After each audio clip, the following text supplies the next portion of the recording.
La santé mentale au travail. Les risques psychosociaux et leurs répercussions sur la santé mentale et physique constituent l'un des enjeux les plus complexes en matière de sécurité et santé au travail, SST. En plus de nuire au bien-être des individus, ces risques peuvent altérer l'efficacité des entreprises et avoir un impact sur l'économie nationale. Le stress, l'anxiété et la dépression sont parmi les problèmes de santé au travail les plus répandus en Europe, se classant au deuxième rang. Aborder ces questions en milieu professionnel reste souvent tabou, car elles sont associées à la crainte de la stigmatisation.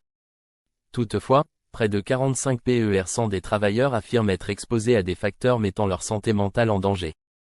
Lorsque ces risques sont perçus comme une responsabilité organisationnelle plutôt qu'individuelle, ils peuvent être gérés de manière structurée et organisée, comme d'autres risques SST. Qu'entend-on par risques psychosociaux? Les risques psychosociaux proviennent d'une mauvaise conception, organisation ou gestion du travail ainsi que d'un environnement socio-professionnel défavorable. Ils peuvent avoir des conséquences psychologiques, physiques et sociales négatives.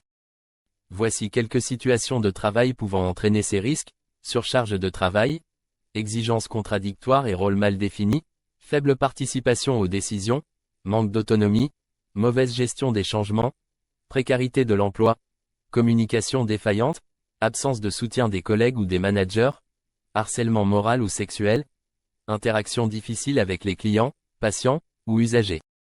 Il est important de ne pas confondre des risques psychosociaux tels qu'une surcharge de travail avec des situations où, bien que les tâches soient difficiles, un environnement favorable permet aux employés de s'épanouir grâce à une bonne formation, un soutien et une autonomie suffisante. Un cadre de travail sain peut ainsi encourager de bonnes performances et le développement personnel tout en favorisant la santé mentale et physique. Les travailleurs subissent du stress lorsque les exigences de leur emploi dépassent leur capacité à les gérer. Un stress prolongé peut entraîner des troubles mentaux graves, comme l'épuisement professionnel, l'anxiété, ou la dépression, et peut également mener à des pathologies physiques graves, telles que des maladies cardiaques ou des troubles musculo-squelettiques. Du côté des entreprises, ces situations peuvent provoquer une baisse des performances, une augmentation de l'absentéisme, du présentéisme. Les employés se rendent au travail alors qu'ils ne sont pas en état de travailler efficacement, un taux de rotation élevé du personnel et une hausse des accidents. De plus, les absences dues à des problèmes de santé mentale sont généralement plus longues que celles causées par d'autres motifs, et les facteurs de risque au travail sont des éléments majeurs contribuant à une retraite anticipée. Les coûts liés à ces problèmes pour les entreprises et les sociétés sont estimés à des milliards d'euros. D'après une enquête menée en 2022 par l'EUOSHA, 27% des travailleurs européens souffrent de stress, d'anxiété ou de dépression causée ou aggravée par leur travail. Parmi les risques psychosociaux les plus nuisibles à la santé des travailleurs figurent des horaires de travail inhabituels et une intensité de travail trop élevée. Une gestion proactive, globale et systématique des risques psychosociaux s'avère être la plus efficace. L'enquête européenne sur les risques émergents, ESENER, de l'EUOSHA analyse comment ces risques sont perçus et pris en charge dans les entreprises européennes. Elle révèle que les risques psychosociaux sont souvent considérés comme plus complexes à gérer que les risques classiques en SST.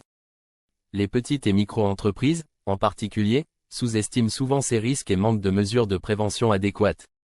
Il est crucial de sensibiliser toutes les entreprises et de fournir des outils pratiques simples, adaptés à chaque secteur, pour gérer efficacement les risques psychosociaux au travail. L'Union européenne reconnaît l'importance d'aborder la santé mentale de façon globale dans toutes les politiques, y compris celles relatives à la santé au travail. Grâce à une approche adaptée, il est possible de prévenir et de gérer efficacement les risques psychosociaux, quelle que soit la taille ou la nature de l'entreprise. La gestion des risques psychosociaux n'est pas seulement une responsabilité morale pour les employeurs, mais également une obligation légale inscrite dans la directive cadre 89/391 CEE, soutenue par les accords cadres sur le stress, le harcèlement et la violence au travail. Les employeurs doivent s'assurer que les risques sont correctement identifiés et évalués. La participation des travailleurs dans ce processus est essentielle. Ils sont souvent les mieux placés pour identifier les problèmes sur leur lieu de travail, et leur implication est un facteur clé de succès dans la prévention des risques psychosociaux.